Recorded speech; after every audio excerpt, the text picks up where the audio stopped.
इस गद्दी के चक्कर ने भारत की हालत गारत की, इस गद्दी के चक्कर ने भारत की हालत गारत की, और इसी के चक्कर में दुर्गति होती मेरे भारत की। ऊंच नीच और भेदभाव भी इसी कथा के हिस्से हैं, बैर भाव सहयोग त्याग भी इसमें अनगिन किस्से हैं। इन किस्सों के कारण ही तो कुरुक्षेत्र में युद्ध हुआ, पूरा भारत महायुद्ध से पल भर में आबद्ध हुआ। श्री कृष्ण ने महासमर में काम किए थे मिले जुले, दुर्योधन को सेना दे दी और अर्जुन को स्वयं मिले। चतुरंगनी सेना को पाकर दुर्योधन मन में खुश था, लेकिन अर्जुन के मन में कहीं नहीं किंचित दुख था। कहा कृष्ण ने महासमर में ना अस्त्रों को धारूंगा, मात्र सारथी बनकर मैं अर्जुन को रणक्षेत्र उतारूंगा। अर्जुन को नादान समझ दुर्योधन मन में फूल गया और माधव की मायावी माया को बिल्कुल ही भूल गया। पितामह ने भी कृष्ण की प्रतिज्ञा के वचन सुने, वचनों को सुनकर ना जाने क्या क्या भाव बुने। वह पितामह जो तनमन से कौरव सेना को अर्पित थे, वह पितामह जो राजा की गद्दी को सदा समर्पित थे, वह पितामह जो दुर्योधन की सेना के सेनापति थे, वह पितामह जो जिनके सभी शब्द स्वयं काल की गति थे, वह पितामह जिनके अस्त्र शस्त्र लक्ष्य संकित थे, वह पितामह जिनकी शक्ति से सभी देवता संकित थे, वह पितामह जिनके बाणों से अंबर तक फट जाता था, वह पितामह जिनकी इच्छा से गंगा जल हट जाता था। जब सुने उन्होंने वचन कृष्ण के मन ही मन वो मुस्काए, या सोच लो मौका या माधव को झुठलाया जाए। पितामह के ये विचार सुन सहमी सहमी प्रज्ञा थी, एक कृष्ण प्रतिज्ञा दूजी भीष्म प्रतिज्ञा थी। दादा की बातों को सुन अर्जुन मन ही मन विचलित था, क्योंकि वह उनकी सभी शक्तियों से पूरा परिचित था। वह जान चुका था पितामह ने जैसा जो भी ठान लिया, क्रूर काल ने भी उनकी इच्छा को वैसा मान लिया। प्रतिज्ञा पूरी करने को वह कुछ भी कर डालेंगे। कुरुक्षेत्र की इस भूमि को लाशों से भर डालेंगे। मुझ बालक को लगता है उनसे अब लड़ना होगा, संभव है कि मृत्यु के चरणों में चढ़ना होगा।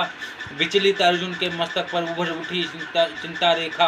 आकुल व्याकुल माधव ने अर्जुन के मुख को देखा, बोल उठे, हे पार्थ, युद्ध से आज अगर डर जाओगे तो संभव है कि तुम जीने से पहले मर जाओगे, और जीने मरने को लेकर इन चिंता और सिहरना क्या, और जब तक तेरे रथ पर मैं हूँ तुझको जग से डरना क्या।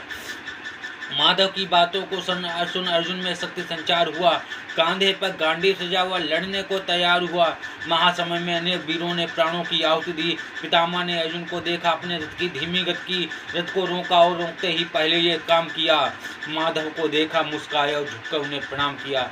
अर्जुन को आशीष दिया, छलकी आंखों को मीच लिया और अगले ही क्षण तरकस से अपने बाणों को खींच लिया।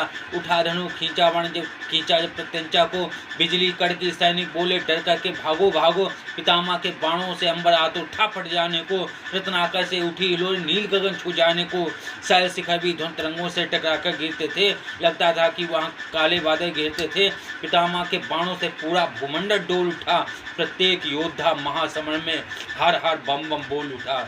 तलवारों के टकराने से धुन गूंजती थी टन, बाण हवा के सीने पर दस्तक दे सनन सनन सनन सनन और भयानक उठती थी मंद पवन। कवच और कुंडल वीरों के बज उठे खनन खनन, भाले ऐसे चलते हैं जैसे बिजली चलती कड़क कड़क। महासमय वीर योद्धा सर को काटे भड़क भड़क, घनन घनन घनघोर घटा गिरती जाती थी छन छन में। बाण कमान पाण गदा से रक्त बहा था कण कण में। उदंड चंडनी चंडी माँ के चरणों में नरमुंड चढ़े, बजा रहे थे घन घन यमराज नगाड़े खड़े खड़े।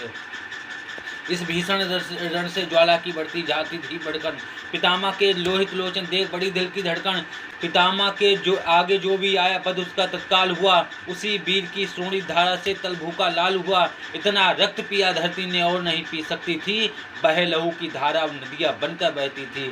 बर्बादी को देख पार्थ ने जब गांडी उठाया तो उसके द्वारा उसने अपना पहला बाण चलाया तो वह बाण पितामह के बाणों से टकरा कर टूट गया और अगले ही क्षण गांडी मुष्टिका से अर्जुन की छूट गया। पितामह को जीते जी मनमानी ना करने दूंगा, चाहे कुछ भी हो जाए अर्जुन को ऐसे ना मरने दूंगा। क्रोधित होकर माधव ने रथ के पहिए को उठा लिया, उसे सुदर्शन चक्र बनाकर पितामह की ओर किया। माधव की मुद्रा मानो महाकाल से मिलती थी। उनकी इस मुद्रा से मानो पूरी पृथ्वी डरती थी। उनको देखा, धनुष रखा और दादा मन में फूल गए। हाथ जोड़कर बोले, माधव क्या प्रतिज्ञा भूल गए।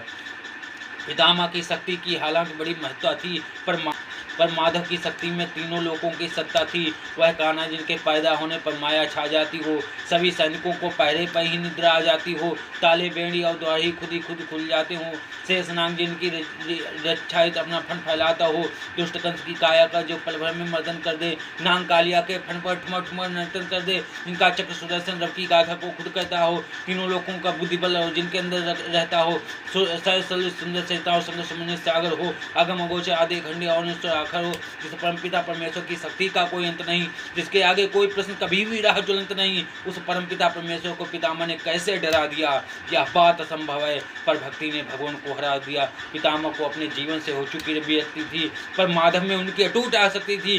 कृष्ण सुदर्शन चक्र लिए करने इसलिए प्रहार गए, करने भीष्म प्रतिज्ञा पूरी, खुद जानबूझकर हार गए।